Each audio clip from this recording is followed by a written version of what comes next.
Oh, that is a shitty glare. Um, uh, I should check these things before I start the stream. Okay, I'm going to try and fix that glare here. Let's see, which one is it? The middle one? Middle one. Okay. Let's just take you down for the video then. Take you off. Okay. Oh, and then let's move you over here. Okay, perfect. That's better. Okay.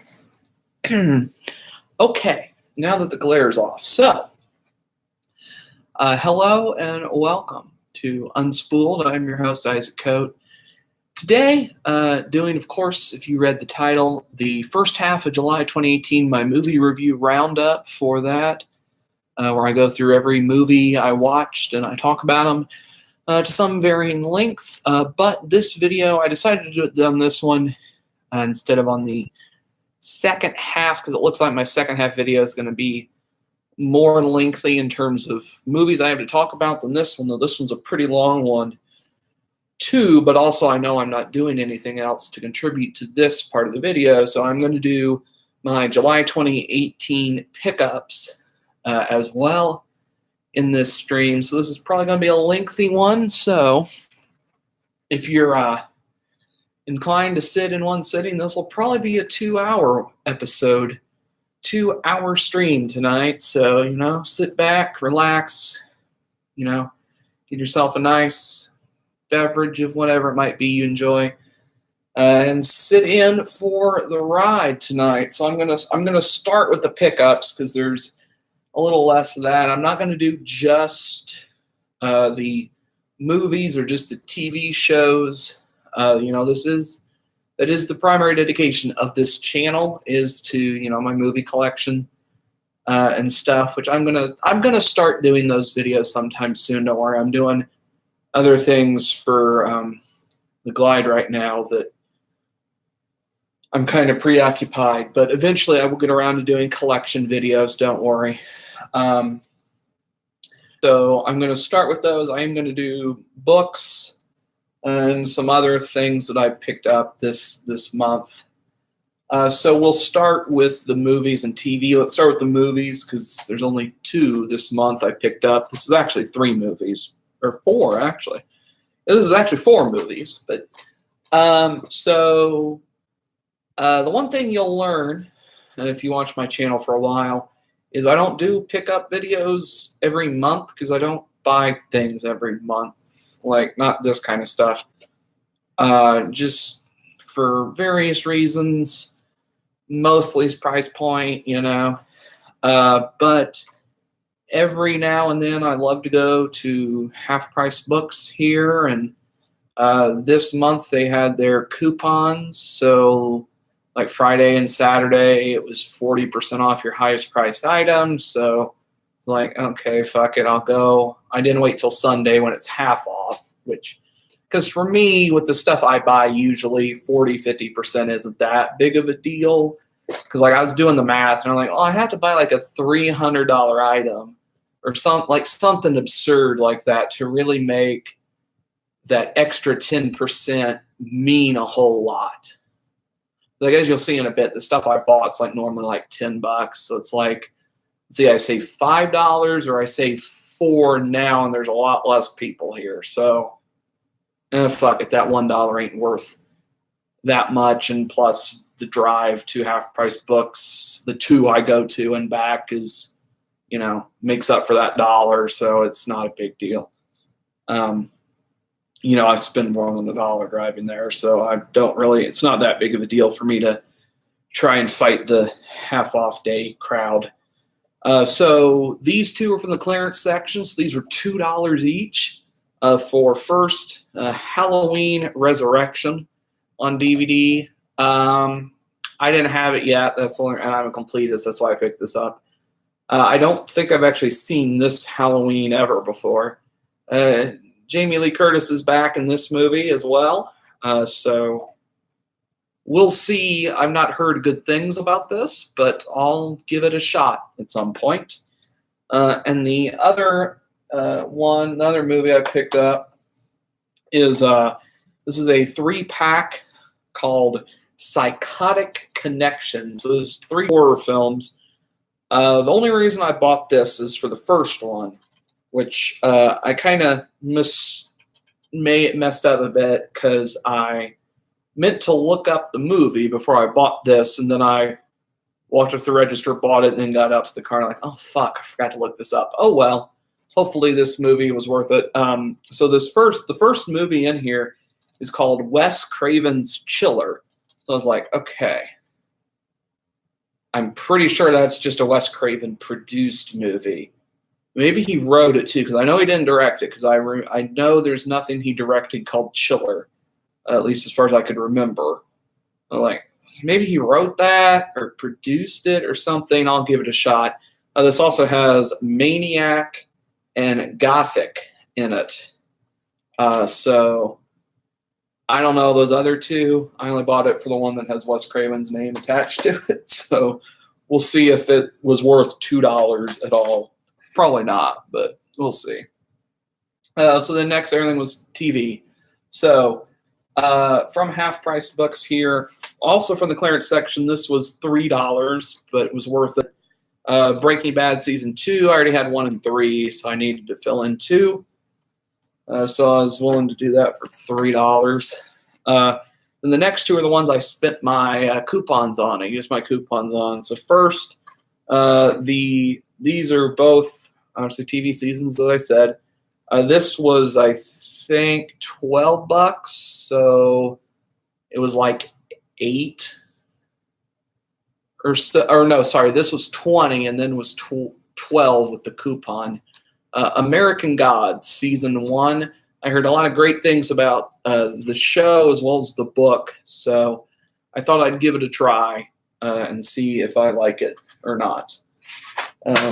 Well, shit. And then the other one, this was 12, so it was 8, I believe, after my coupon. On Blu-ray, Futurama, Volume 8. Finish off Futurama now. I got all of them, so I've completed the series of Futurama, and I just broke my American Gods. Not really. It's, one of these, but nice and easy. Right on the right side? No. Okay. I'll fix it later sometime, whenever I get around to watching those. And then the next 3 TV items I bought were from Amazon's Prime Day sale. So these just got here in the last couple days. So first, of course, if you follow my other channel, which I think is just Isaac Coate, but I have a audio-only podcast, but I do it on YouTube because I'm too lazy to figure out how to work iTunes system and shit. Is called The Glide, and we do tons of different things. We do music-related shows. We do movies. We don't do movies because we save all that. We do all that on this channel. But we do music. We do television. We do books on occasion. We do comic books on occasion. And recently we unveiled in the last month, I started uploading finally. I got them edited after my move and all. Started doing the Glide TV recaps, and we're doing Game of Thrones for season 1. And I already owned the first 4 seasons by themselves already individually, and I was like, you know what? I did the math. Like, fuck it. So I bought the box set of seasons 1 through 7 on Blu-ray. Here, beautiful set. I did the math. This was $75 on Prime Day sale, and the math, like if I just wanted to buy 5, 6, and 7 on Blu-ray by themselves, it was like $100 and something. So I was like, yeah, I'll just buy this, even though I already had the first 4 and I'm duplicating them. I don't care. So that's the slip that comes off. Very nice, Baratheon Baratheon, Lannister, Targaryen, Stark heads on there in the back. Nice. This does come with a digital code, which is nice. I know when I was reading the reviews of this set on Amazon, there were some people complaining that the code only gave you season 1 on digital, and you had to like email HBO and show proof of purchase, and they would give you the other 6. But mine worked perfectly for all 7 seasons, so I don't know. But it's, you know, all 7 on Blu-ray. Nice compact packaging. This is the box that actually holds them. Very basic, just, you know, Game of Thrones season 1 through 7, season 1 through 7 Blu-ray logo on there. So, you know, very basic, nothing fancy about this really. And then the actual sets, just all nice compact packaging. You know, season 1, 2, 3, 4, 5. This is the one the recap shows on right now. We're on season 5. We're getting ready to do Hard Home tomorrow night, so fucking pumped for that. 6, my favorite season, and then 7. So, you know, I did think about it, and I was like, you know what? Is it really worth me buying this right now when I wait, you know, probably a year, maybe a year and a half for next Christmas season? I'm sure that's when it'll be out. And just buy myself the whole series on Blu-ray. I decided, I was like, you know what? It is worth it. So what I'm going to do is I'm just going to buy this now. Somehow I turned Siri on. So I said, you know what? Fuck it. I'm just going to buy this now. Then when season 8 comes out, I'll buy it on Blu-ray by itself. And then because I know they just recently started releasing Thrones on 4, the whole box, basically the whole series on 4K at some point. That was $75 on Prime. I felt, you know, great sale. That thing normally goes for like $250 on Amazon. So I was like, yeah, well worth it. Then this, God, I want to say this was like $15 on Prime, maybe. I think this was like $15. The complete series of Avatar: The Last Airbender. This is just DVD, but that's fine for me. And, you know, I remember I watched the show when it first came out for a while, and I didn't really care for it a lot at the time. This was what, 05? Yeah, so 05, you know, so I was, you know, 12-ish when this came out, so initially, so it was, maybe I thought, you know, it was too below me or something at the time to be into a show like this. I don't know, but I know I've heard tons of great stuff about it, so I thought for like $15, I'll pick up the whole series and check it out now. I have a much finer appreciation for animation than I did at the time. And then this one, I told myself I wasn't going to buy this because I saw it was on their sale because, you know, they had like the upcoming tab. I was like, oh God, okay. If that is under, I think I said, if that's under $30, I'm going to buy it.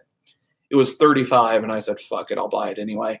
And that is Twin Peaks, 3rd season on Blu-ray. This is a great, great packaging. I love this.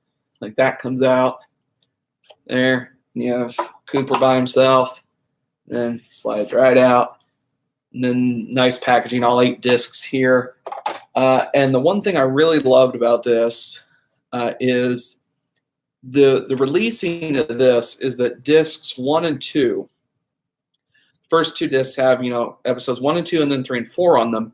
They also have a 3rd episode on them, which is just the first 2 episodes, the other 2 episodes cut together into like a movie, basically. So this has, you know, 1, 2, 3, 4, 5, 6, 7, and then there's 8, the special features disc. So I did not get a chance to check this out when it aired because I don't subscribe to Showtime. Chance to check this out when it aired, so I haven't actually even watched season 3 yet. So once we finish Thrones up on the recap, once we finish up our other project we're working on right now for the Glide, I'm gonna rewatch the first 2 seasons and then check out season 3 here in the next few months, hopefully. So that is every movie or TV related thing I bought this month. So now we're going to talk about the books and stuff I got. I know this isn't what I spend time on this channel with much, but I'm going to do it anyway. So, I moved recently, so I took that as an excuse to buy myself some new artwork for the walls here. So first, I went on Etsy, and I found a bunch of cool stuff I liked. So this was from Alex Kerr painting. I believe I have I have it right here. Is that it? Alex Kerr art. Sorry. Alex Kerr painting is the Etsy shop. Alex Kerr art is their Facebook page.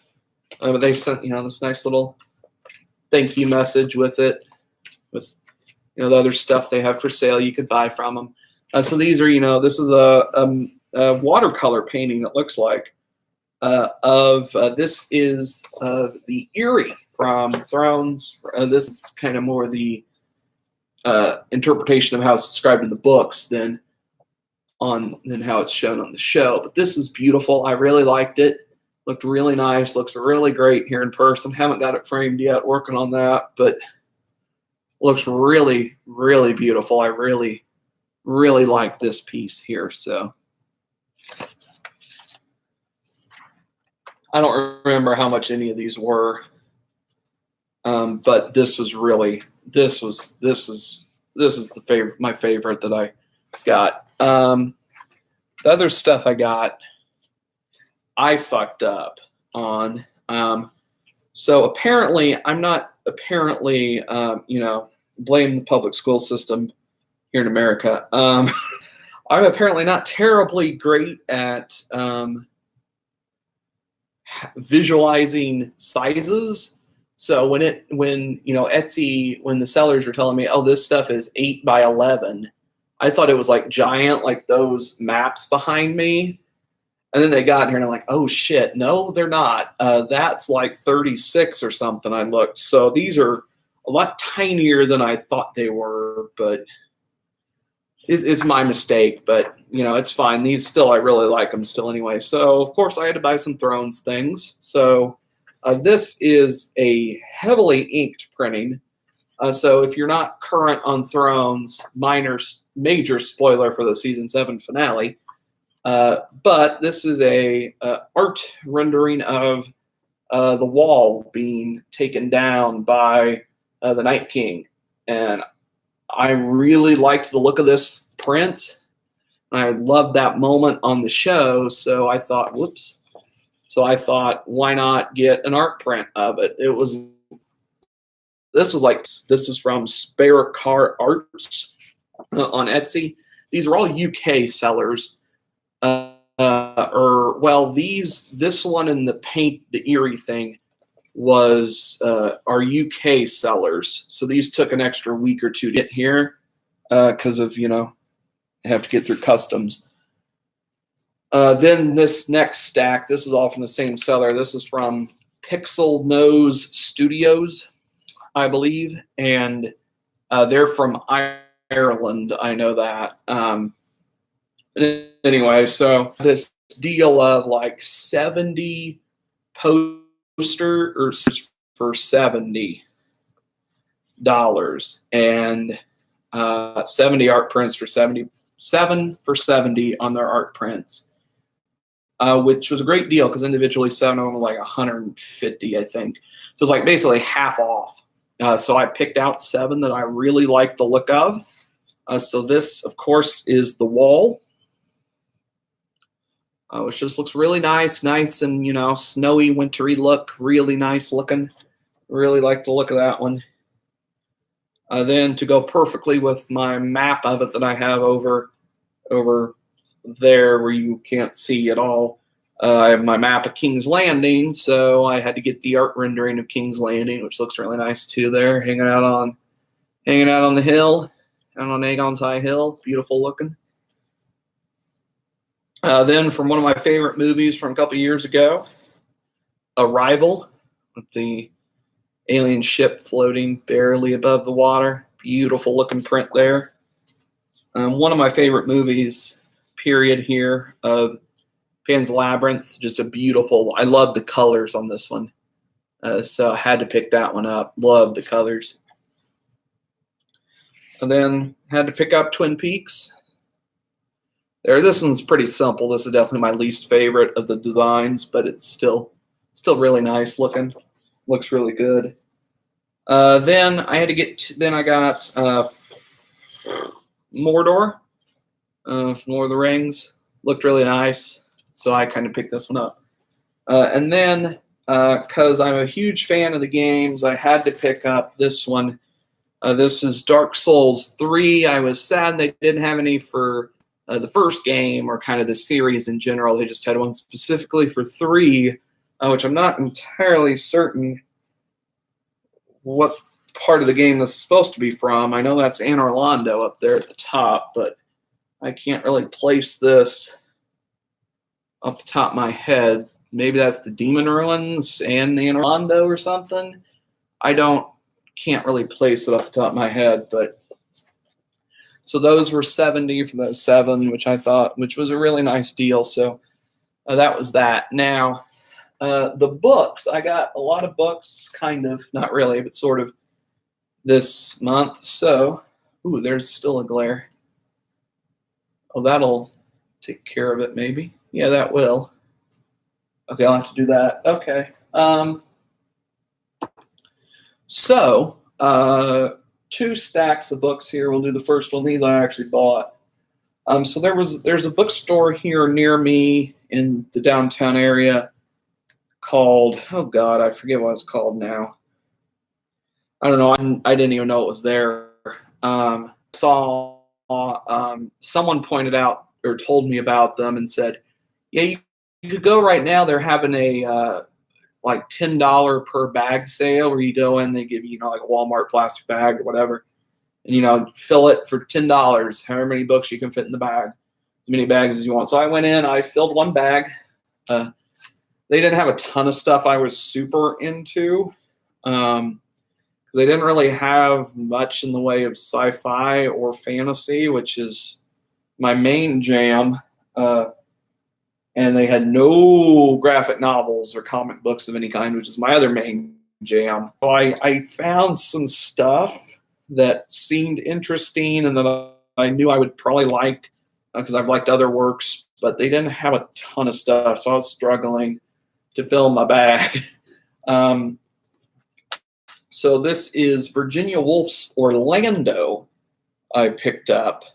So Orlando, this is a story that examines the kind of the true nature of attraction, as it starts off with a passionate young nobleman named Orlando, who throughout the course of the book slowly transforms into a modern 36-year-old woman 300 years later, and he kind of just has to travel through time and figure out what's going on with himself. And it's I've heard a lot of great things about it, and it sounded interesting, and I've liked Virginia Woolf's other stuff I haven't read, so I thought I'd check that one out. They had a couple nonfiction movie-related books I picked up, because, I do what I do. So the first one, this is the A-List, the National Society of Film Critics 100 Essential Films. And an essay on each film from a different critic. So, I thought it'd be an interesting book to kind of read, mostly to read the essays themselves about the films and actually watch the films, although I probably will watch all of these films that I haven't already seen at some point, kind of inevitably. But, I thought it'd be kind of just an interesting literary work to, short form prose kind of stuff. And then this was the one I was most excited about out of the 2 film books, and that is Philosophy Through Film by Mary Litch. So I'm big into, philosophical interpretations of film and stuff like that. So I thought I would enjoy this book quite a bit and learn to kind of how to apply this even better in an active watch of a movie than I already do. So I thought I would like that a bit. And then some more kind of fantasy books, fantasy sci-fi related. So my main jam. So this is The Passage by Justin Cronin. This is a unconventional vampire tale is what I've been told about this. It's been highly, highly recommended to me by many, many people. And, I'm not a big vampire person. I don't mind vampire stories, but I'm not, I don't go actively looking for vampire stuff. But I thought this would be interesting to check out for sure. And then this next one, I had no idea. I never heard of this, but I saw it and it says fantasy on the spine, and I read the cover to be like, okay, what's this about? Oh, that sounds moderately interesting. Okay. So this is The River into Darkness by Sean Russell. So this has 2 books in it. This is, 2 books. So Beneath the Vaulted Hills and The Compass of the Soul are the 2 books that are in this. I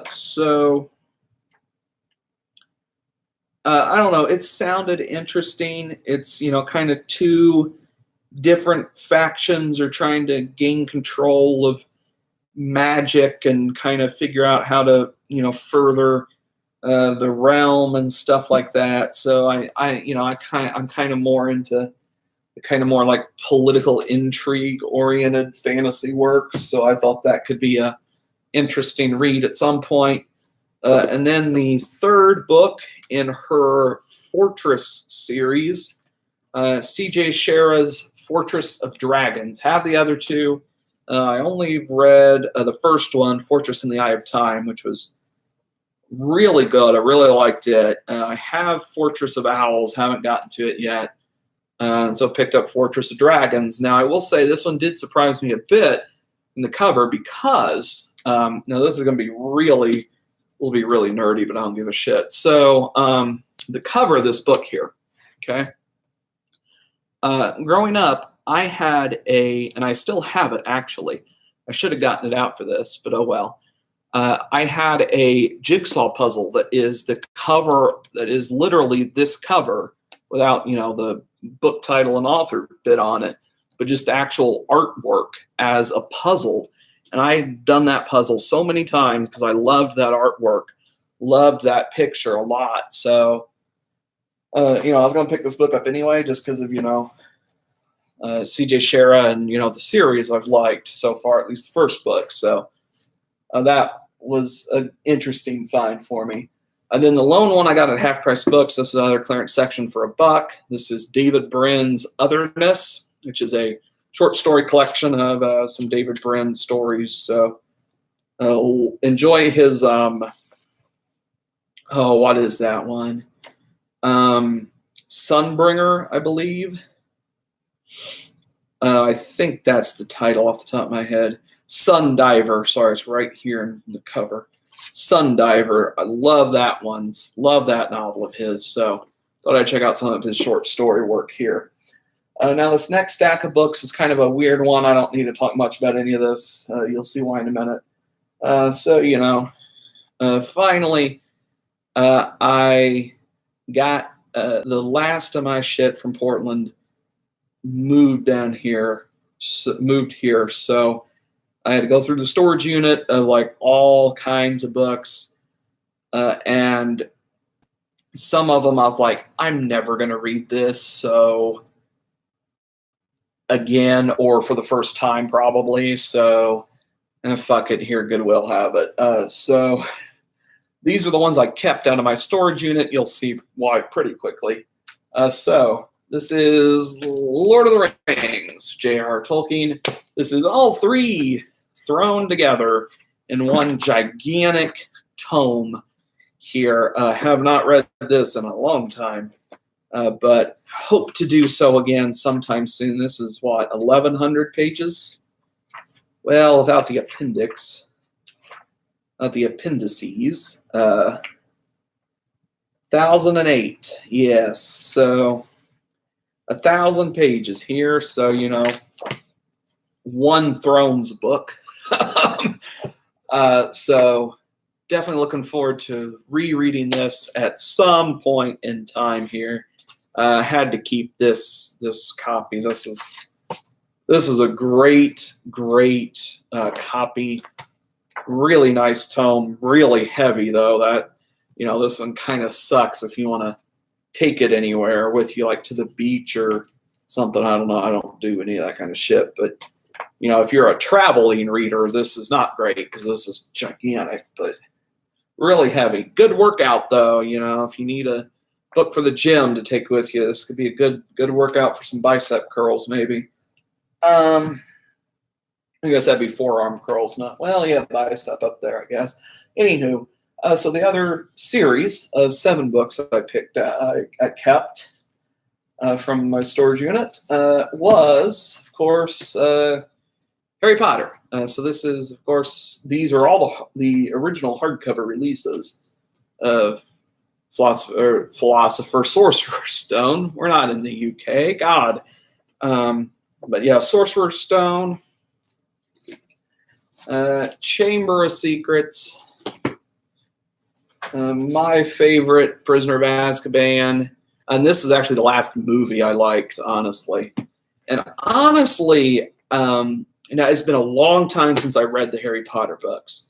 I'm planning on reading them here sometime soon, just to, you know, recheck my thinking here.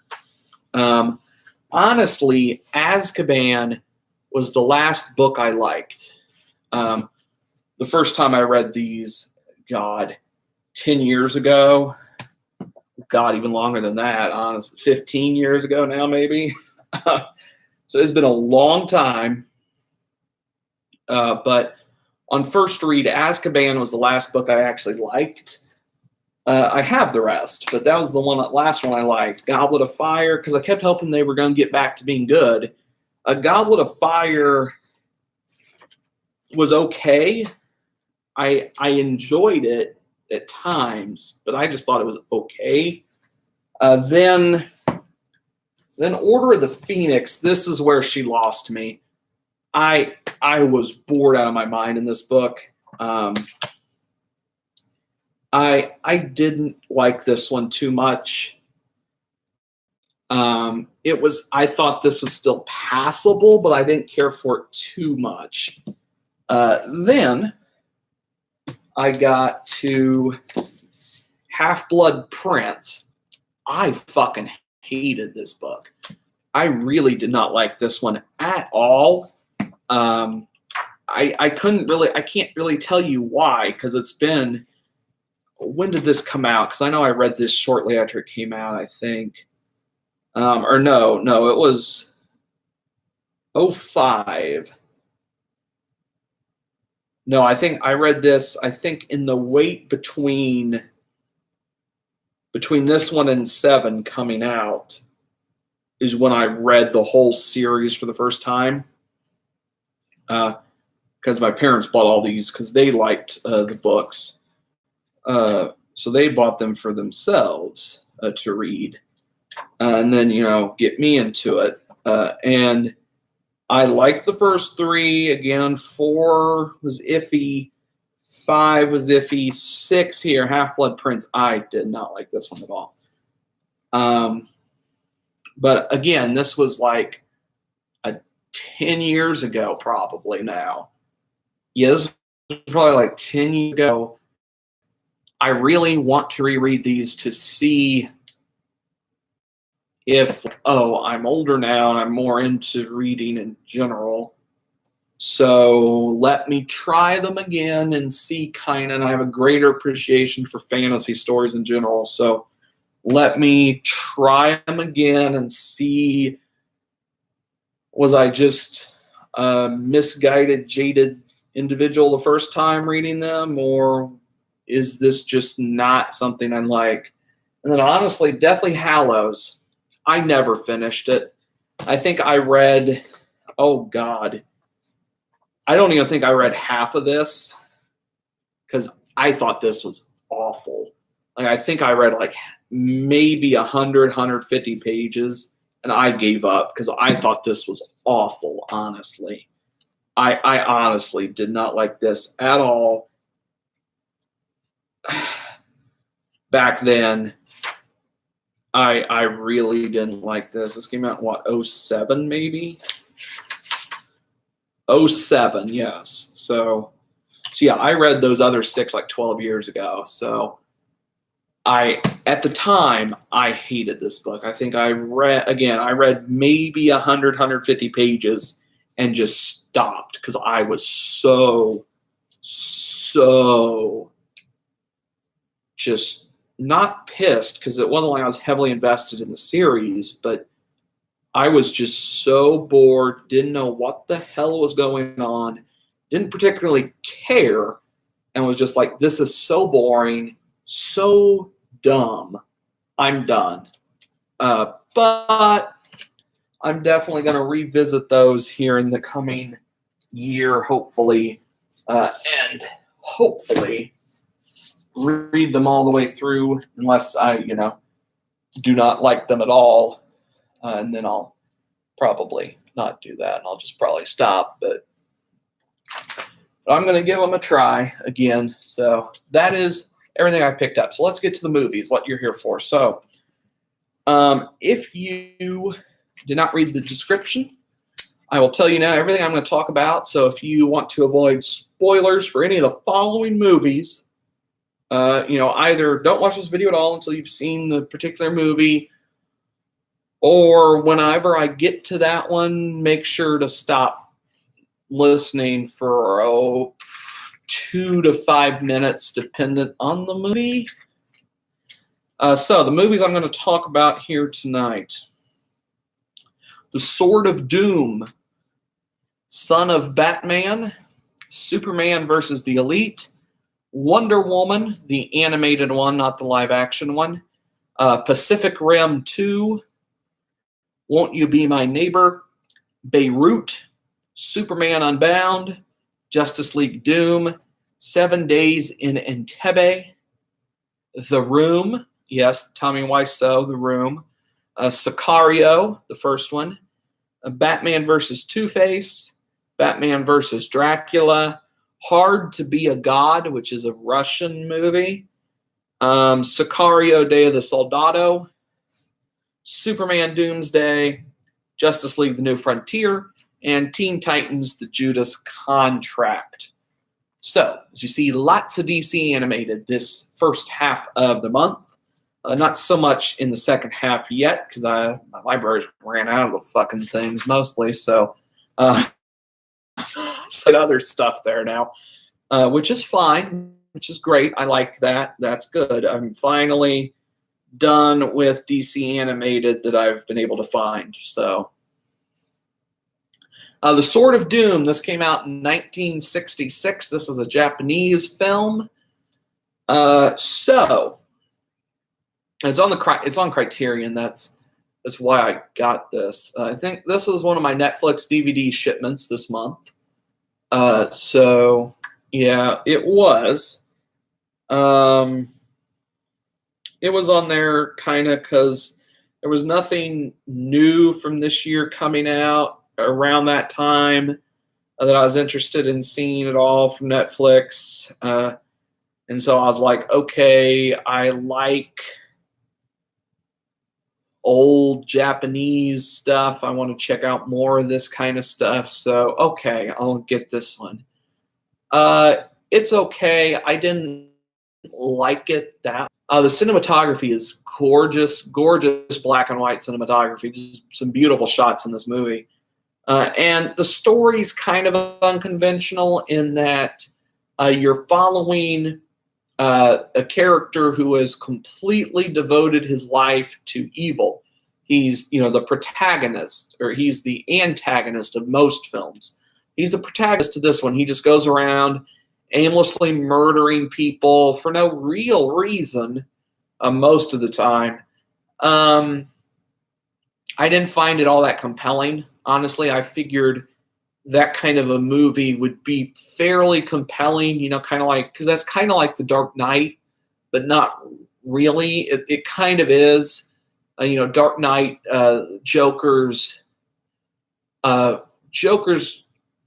I'd say him and Batman are both the protagonist of The Dark Knight, which is what makes that such a compelling film. But so I was expecting something like that, kind of a character study of this guy. And that's not really what it is. It's just him murder some folks. We watch him fuck a dude's wife, maybe rape her. I wasn't really clear. Wasn't really clear on the consent level from her, but I think it was not terribly consensual, but I could be wrong. And I liked the fight scenes. The fight scenes were really cool, really great samurai sword fighting type stuff, really cool stuff. And the fight stuff, cinematography was really beautiful, but I didn't really care for the story in the slightest. So if you're someone who just wants to see cool black and white cinematography and some cool fight scenes, this is good for that. It's going to be, there's way too many plot segments for you if that's all you're watching this for. So I don't really recommend it, but I didn't dislike it, but I don't recommend it. Up next, Son of Batman. This came out in 2014, a DC animated film. This is the origin story for Damian Wayne, the fourth Robin now, after Dick Grayson and Jason Todd and Tim Drake. This is now Damian Wayne's turn.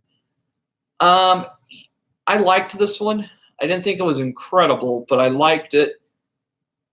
I don't remember much about this movie now, which is not good.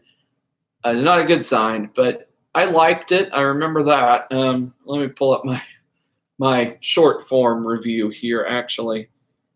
Hold on. Let me get to my Twitter account. Hold on.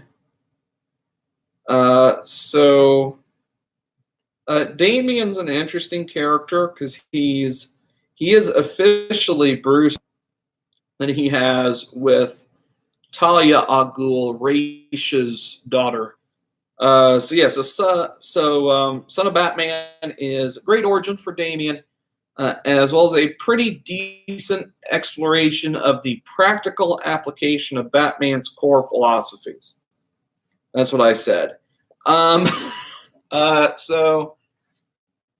Okay, I remember now. Yeah, so I did like that. I like those kind of Batman stories that are the ones that are kind of attempting to push Batman to break his "I won't kill a man" policy, or actively questioning that and its effectiveness. Those are my favorite kind of Batman stories, and this one does that and is pretty good. Not great, but I do recommend Son of Batman.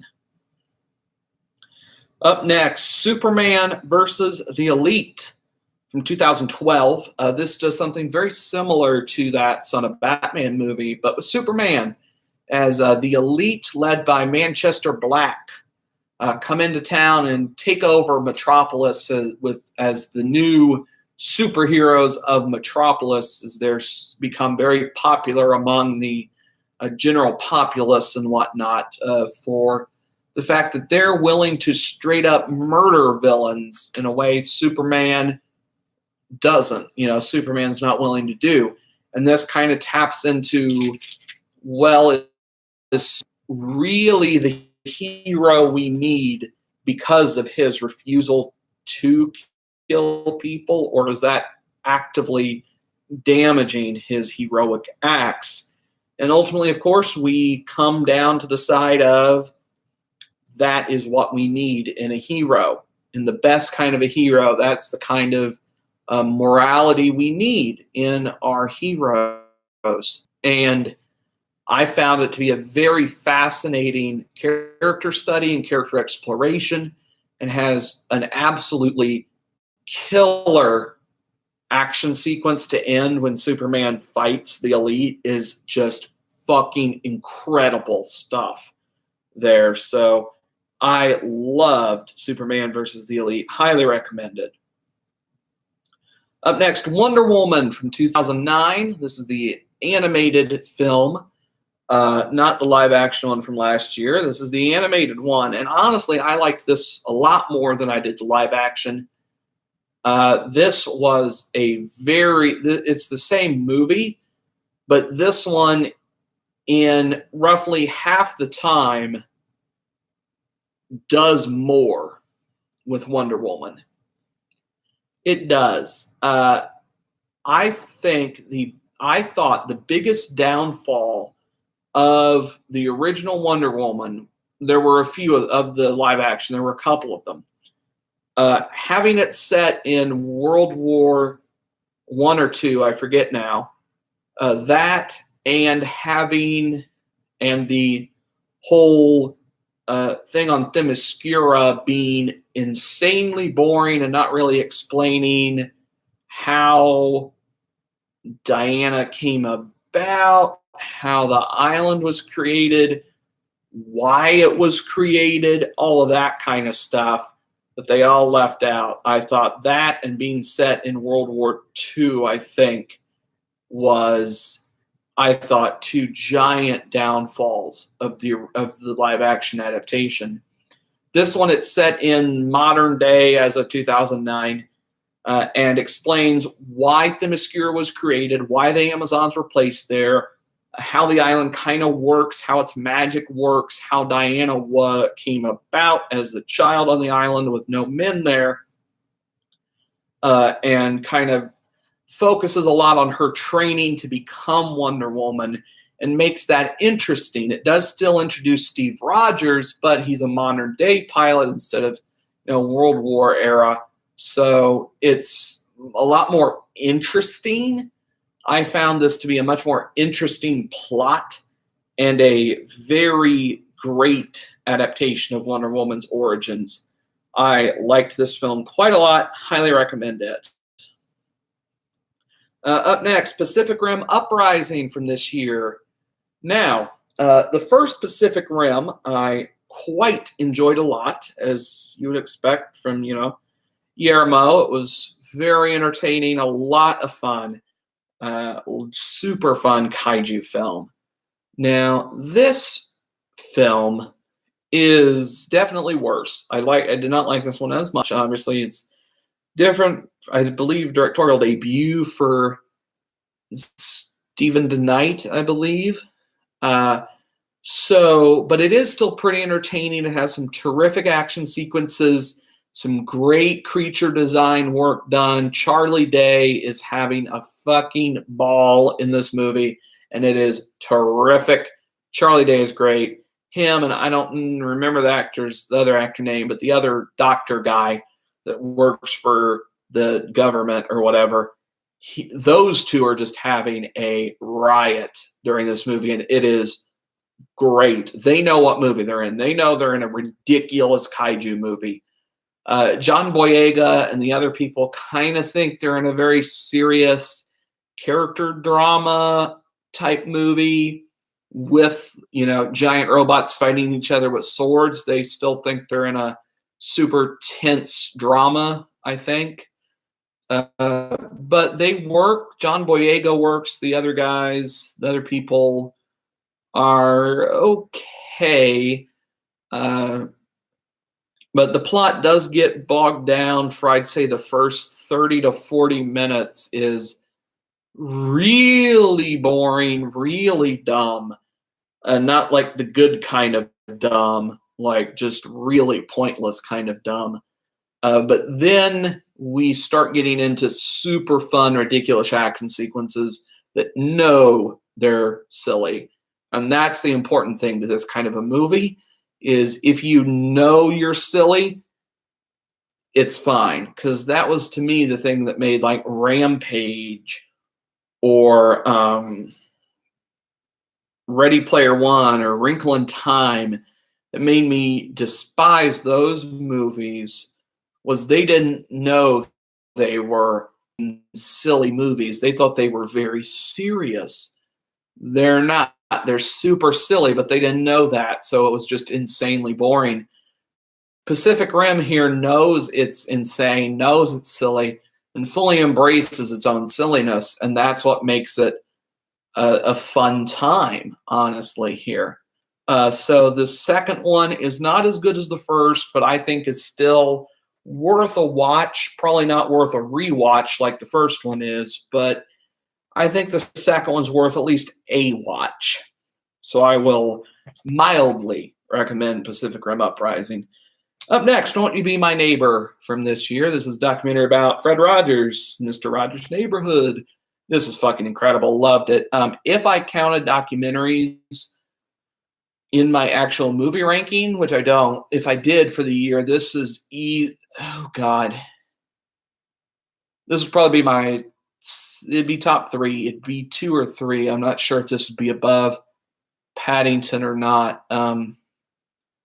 But this would be 2 or 3 if I did include documentaries in that. I don't. I have they're their own separate thing. But yeah, this was incredible. I loved it. Very emotional. Super important film for our modern times here. Very, very important film. And just a beautiful portrait of a beautiful man here. Loved Won't You Be My Neighbor. Highly, highly recommend you go check this one out. Loved it. Make sure to bring a giant box of tissues. You might tear up 4 or 5 times. I only did twice, but you might 4 or 5. Up next, Beirut, also from this year. This is another in the, to me, slightly confusing line of John Hamm-led action vehicles recently. Well, not really action vehicles, but John Hamm-led smaller indie films that I don't really understand.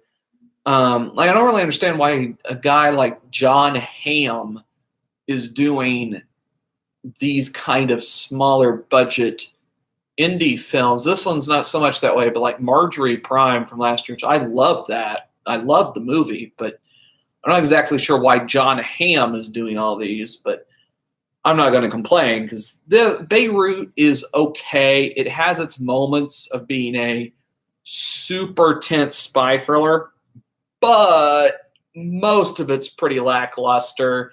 It's pretty boring at times, and I wasn't interested for most of the movie.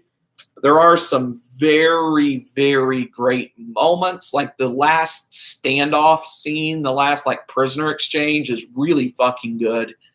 And there are some moments that are pretty good, but I honestly wouldn't recommend Beirut, but unless you're a big time spy movie person, and if so, you've probably already seen this, but it's solid, but nothing remarkable really. Superman Unbound. This came out in 2013. This has some very terrific action sequences, great villain Brainiac for this movie, combined for a pretty great entry into the Superman line of DC animated works. Unfortunately, I didn't really care for the way Superman defeats Brainiac. I thought it was pretty silly, but, to each their own. I liked the movie. It is compelling, but again, the ending kind of didn't ruin the movie, but it definitely weakened it a bit, I thought. So I do recommend Superman Unbound, but I'd say a mild recommend on Superman Unbound. Up next, Justice League Doom from 2012. This has an absolutely incredible villain plot. A very fascinating story as well about trust, friendship, and the dangers of truly unchecked power.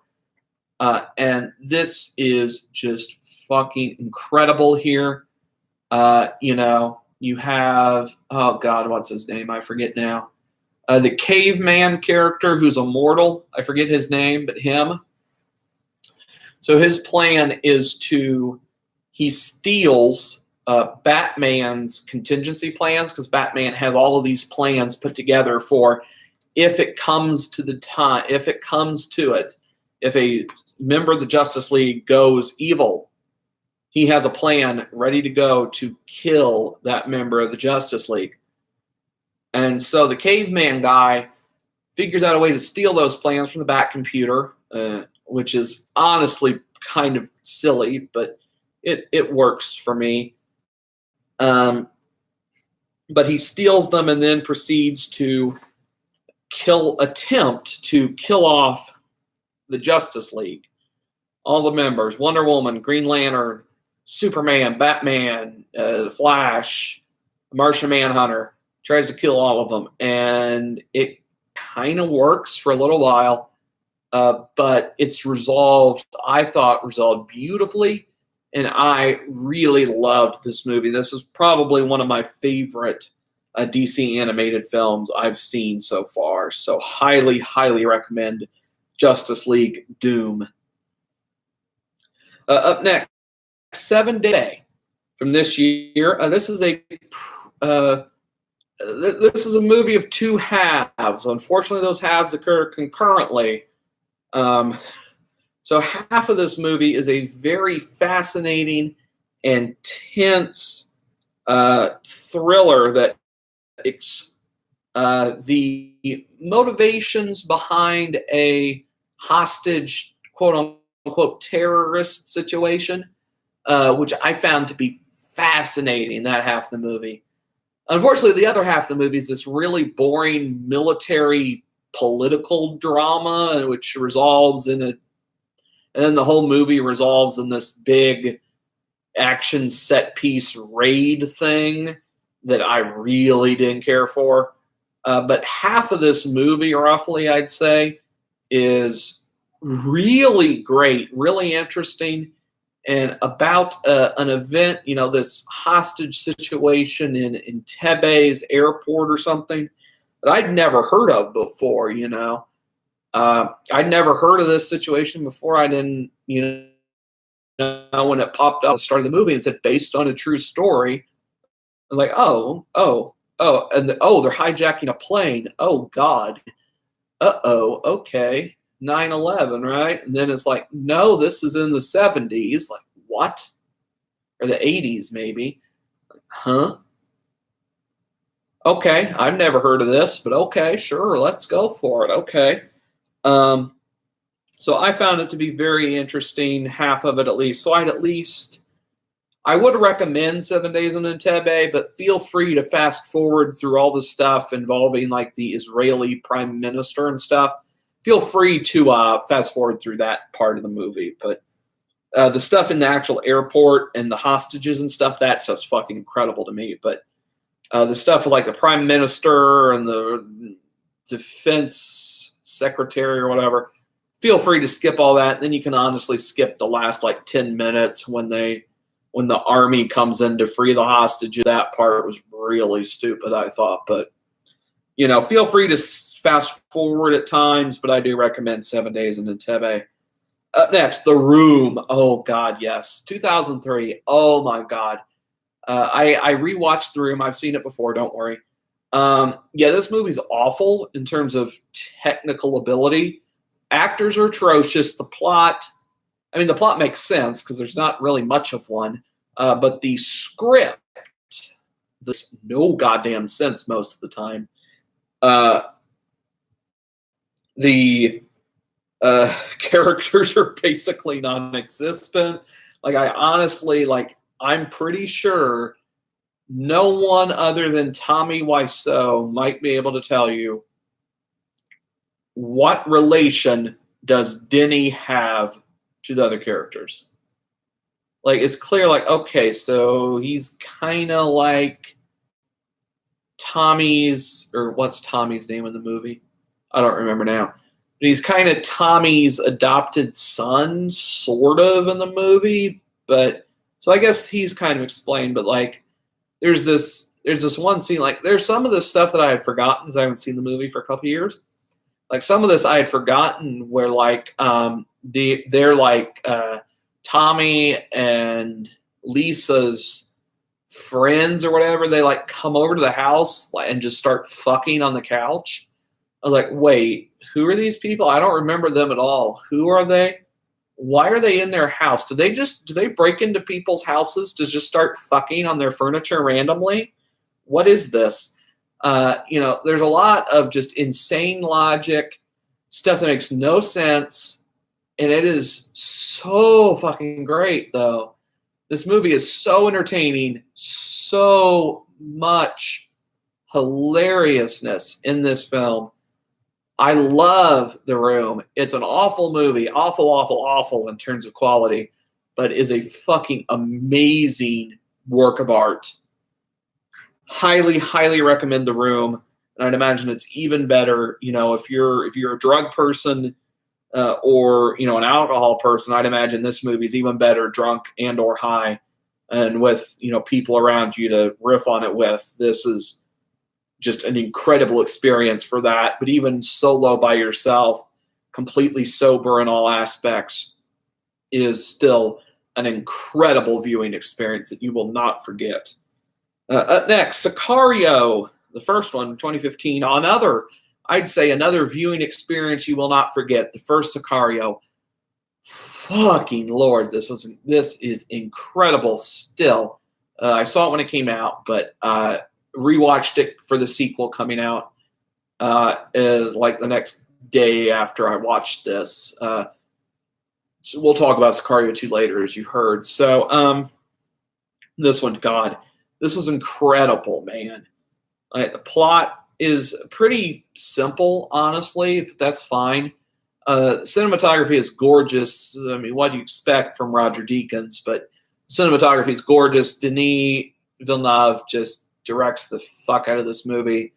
Taylor Sheridan's script is incredible. I love Sicario, the first one. Love it. Highly recommend. We'll talk about the second one, and fuck it. We'll talk about Sicario 2 right now. Fuck it. Came out this year. Now, Sicario 2. So Emily Blunt's out. She's not in the movie at all. Denis Villeneuve's not involved. Roger Deakins isn't involved. Taylor Sheridan still wrote it, so we're at least still in for a decent movie, and that's what this is. Sicario 2, I enjoyed. I liked it. Not nearly as much as the first, that's for sure, but I did still like it. I did still think it was good. I do still recommend it. Is it something I'm really going to recommend everyone see, though? Probably not like the first one. Like the first one, I think is an incredible work. Sicario 2 definitely has its moments of incredibleness for sure.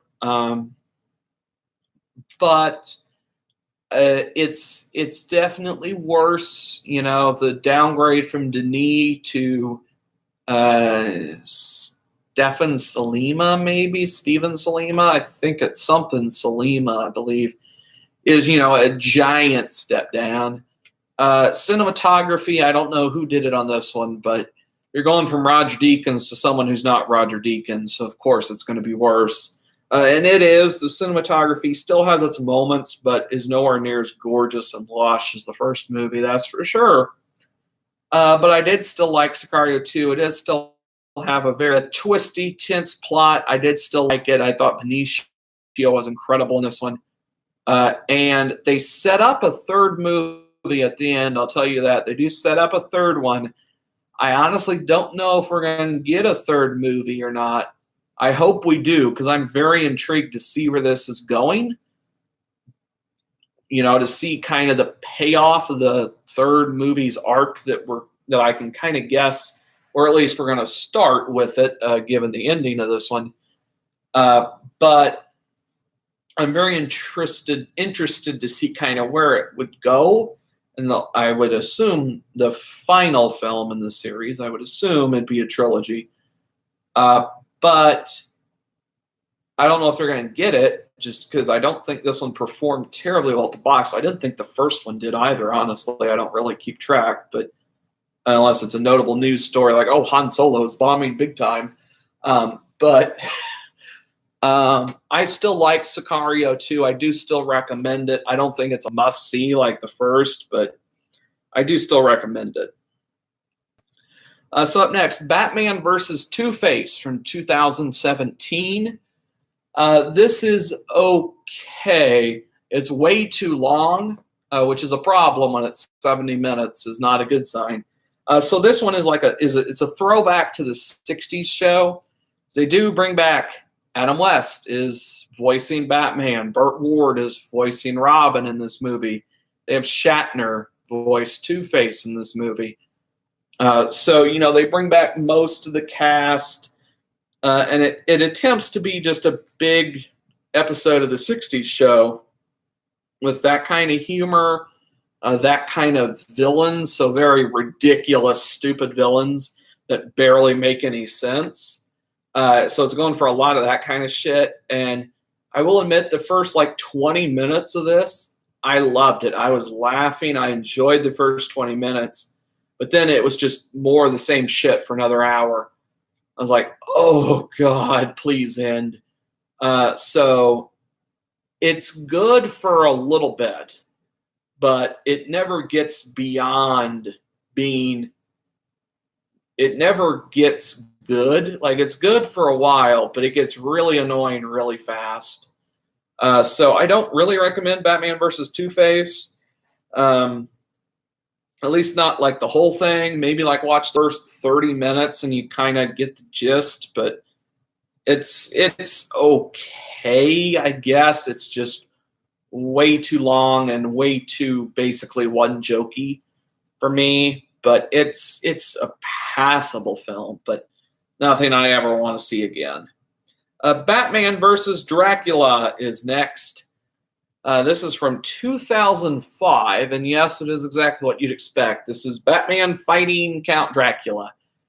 It's admittedly a weird premise, which is fine, but I didn't like it too much. This isn't my kind of Batman story. The Batman fighting a villain and not really having anything deeper to it isn't really my kind of Batman story.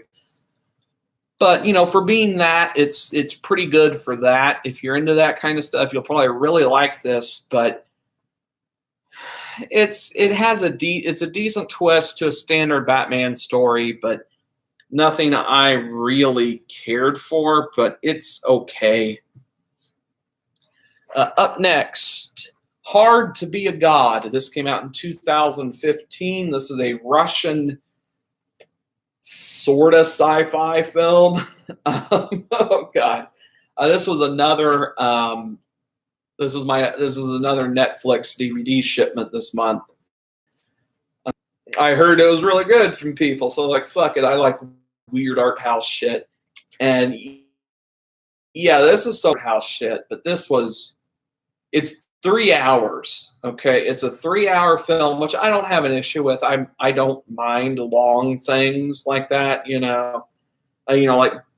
Blade Runner from last year, 2049.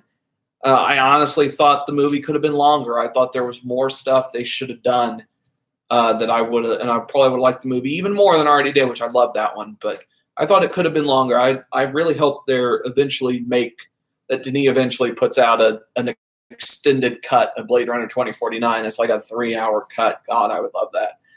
Anyway, enough about that movie. So Hard to Be God. This is a 3-hour film that is too long.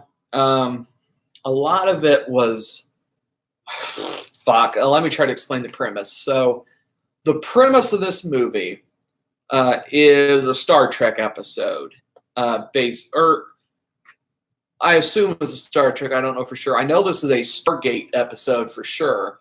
I believe SG-1. I'd imagine Atlantis does it too, but I couldn't be not 100% on that. But I'd imagine Atlantis has the same kind of episode too.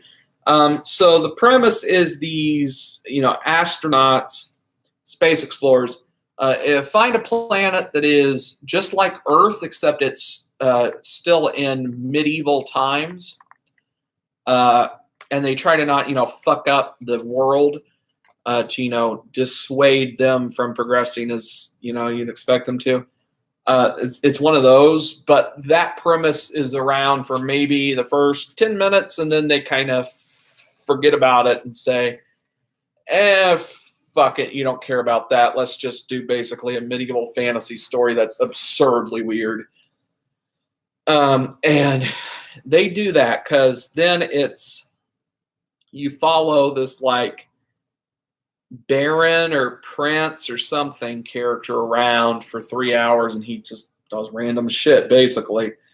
But the interesting twist on it is that this medieval world, has, for whatever reason, by societal decree, has decided to eliminate intelligence, wisdom, and scholarliness, So they like burn down all the libraries. Anyone who has a book, they kill the person, burn their books, that kind of stuff. So, and then for that, I don't know, this movie is really weird.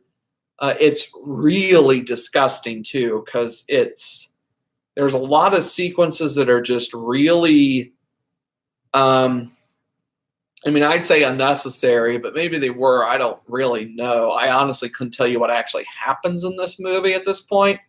I probably couldn't have told you that after I watched it or anything, but so I'm not entirely sure what actually happens beyond just the base premise that I told you. But there are a lot of way too long shots that I could have done without. There's like uninterrupted like 1 minute shot of this like naked woman flat showing us her tits and like, whatever. There's at least like 20 seconds, an uninterrupted 20-second shot that is a close up of I think a donkey's cock. Which, like, I did not need to see that movie. There's some other just shit that's in there kind of just for pure shock factor of its disgustingness. Like, there's a lot of stuff involving shit in this movie that was fucking disgusting. So, if you know what you're getting, I'd say this movie's worth a watch just because I've never really seen anything like it before, and probably never will. But if you're not into, like, if everything I just said doesn't sound good and or interesting, do not watch this because the whole movie is that kind of stuff for like 3 hours. But if that sounded interesting or good to you, check it out because it's good. It's just way too long for me. And I honestly couldn't have told you what the point was, but it was definitely a very weird and experimental watch that I liked when I watched it, but I never want to see this again. So this one gets a cautionary recommend. 3 left. Superman Doomsday from 2007. This is an adaptation of The Death of Superman. And it's good. It's what you expect. They changed it enough to make it still different from the original comic arc. It works. It's good. It's very interesting philosophically and narratively. So I enjoyed it quite a lot. Justice League: The New Frontier. This is an adaptation of the book of the same name, which I think is one of the best Justice League origin stories out there.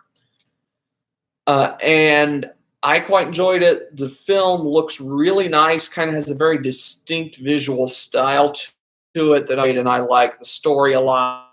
So I found it to be a very good origin for the Justice League. And last but not least, Teen Titans, the Judas contract from last year. So this follows the Teen Titans, obviously, and they have a new recruit on the team, Tara, a girl who has earth moving power. She's an earthbender, basically, right? So she, can move the earth with her hands and shit. She's not terribly compelling from a power perspective. She is narratively because she's, spoilers, of course, as I already said, but she's a plant in the Teen Titans by Deathstroke to infiltrate the Titans so that Deathstroke can kill them all. and like this cult can take over the world or something. It's interesting narratively. I'll give it that. It does have an interesting narrative to it. But I didn't love the movie, but I liked it. So I do recommend Teen Titans Judas Contract, but it's definitely not in the upper tier of DC animated, but it's solid. It is pretty good. I mean, it's what you expect from DC animated. Pretty solid, if unspectacular sometimes. But that is going to do it for this episode of Unspooled. Thank you for watching. I hope you enjoyed. If you did, make sure to subscribe to the channel for more great content like this. And until that next episode, goodbye.